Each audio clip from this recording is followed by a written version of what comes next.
2024 के लोकसभा चुनाव 19 अप्रैल से 1 जून तक कुल 7 चरणों में होने जा रहे हैं।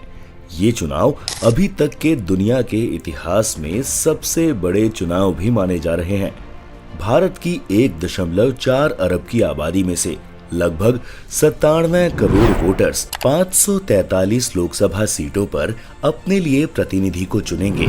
2024 लोकसभा चुनाव में पहला चरण 19 अप्रैल को होगा, जिसमें 102 सीटों पर चुनाव होगा, जो इस तरह भी समझा जा सकता है कि 19 अप्रैल एक चरण है।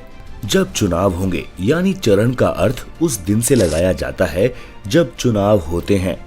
एक दिन जब चुनाव होंगे एक चरण, दूसरा दिन 26 अप्रैल जब चुनाव होंगे दूसरा चरण, तीसरा दिन जब चुनाव होंगे 7 मई तीसरा चरण। इस तरह आगे भी 4 दिन होंगे जब चुनाव होंगे, उन्हें चरण बोलते हैं। भारत में 2 मुख्य राष्ट्रीय पार्टी हैं, एक बीजेपी यानी भारतीय जनता पार्टी और एक आईएनसी यानी इंडियन नेशनल कांग्रेस, जिसे कांग्रेस भी कहते हैं। बीजेपी ने दूसरी पार्टियों को मिलाकर एक गठबंधन बनाया है, जिसे एनडीए यानी नेशनल डेमोक्रेटिक अलायंस कहते हैं। कांग्रेस ने अन्य दूसरी पार्टियों को मिलाकर गठबंधन बनाया है, जिसे इंडिया यानी इंडिया अलायंस कहते हैं। ये दोनों गठबंधन अपने अपने उम्मीदवारों को टिकट देकर चुनाव लड़ते हैं। कुल 543 लोकसभा सीटों में से जिस भी गठबंधन के पास आधे या इससे ज्यादा विजेता उम्मीदवार होंगे, वही गठबंधन अपनी सरकार बनाएगा। हालांकि लोकसभा चुनाव में सभी प्रदेशों की क्षेत्रीय पार्टी भी चुनाव लड़ती हैं और इनके उम्मीदवार जीतते भी हैं। पिछले 2 चुनावों 2019 व 2014 में बीजेपी ने बहुमत यानी आधे से भी ज्यादा विजेता उम्मीदवारों के साथ अपनी सरकार बनाई है। भारत में लोकसभा चुनाव किसी विशेष हालात के ना होने पर हर 5 साल बाद होते हैं और देश में चुनाव इलेक्शन कमीशन ऑफ इंडिया कराता है। पिछले कुछ लोकसभा चुनावों के आंकड़े और घटनाएं की बात कर लेते हैं। 2004 के लोकसभा चुनाव में देश में कुल 67 करोड़ 14 लाख 87,930 रजिस्टर्ड वोटर्स थे, जिनमें से 58.07% वोटर्स ने मतदान किया था।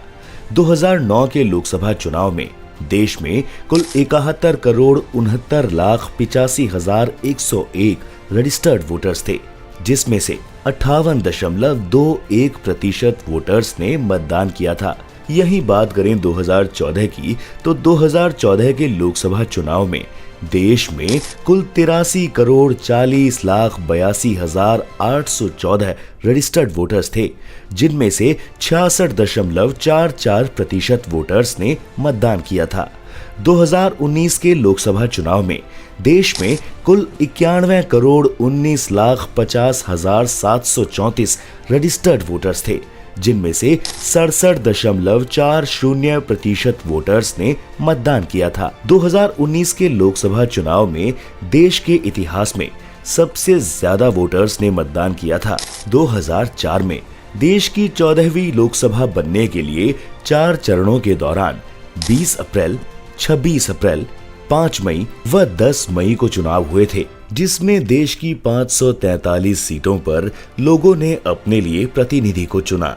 2004 में पहली बार देश की सभी 543 लोकसभा सीटों पर ईवीएम यानी इलेक्ट्रॉनिक वोटिंग मशीन के माध्यम से चुनाव हुए थे। इन चुनाव में कांग्रेस के गठबंधन ने बहुमत हासिल किया और डॉक्टर मनमोहन सिंह देश के प्रधानमंत्री बने। इस लोकसभा चुनाव में कांग्रेस ने 543 सीटों में से 145 सीटें जीती थी, जबकि बीजेपी 138 सीटें जीत पाई थी।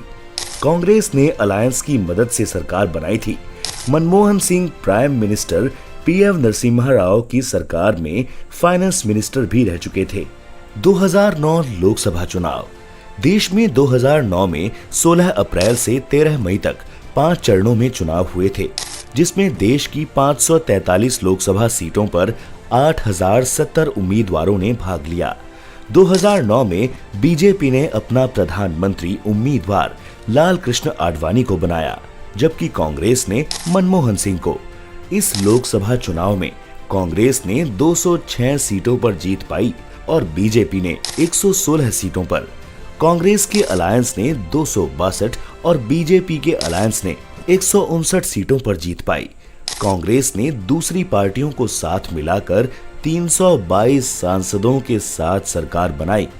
2009 में मनमोहन सिंह दूसरी बार देश के प्रधानमंत्री बने। 2014 लोकसभा चुनाव 2014 के लोकसभा चुनाव 7 अप्रैल से 12 मई तक 9 चरणों में हुए थे।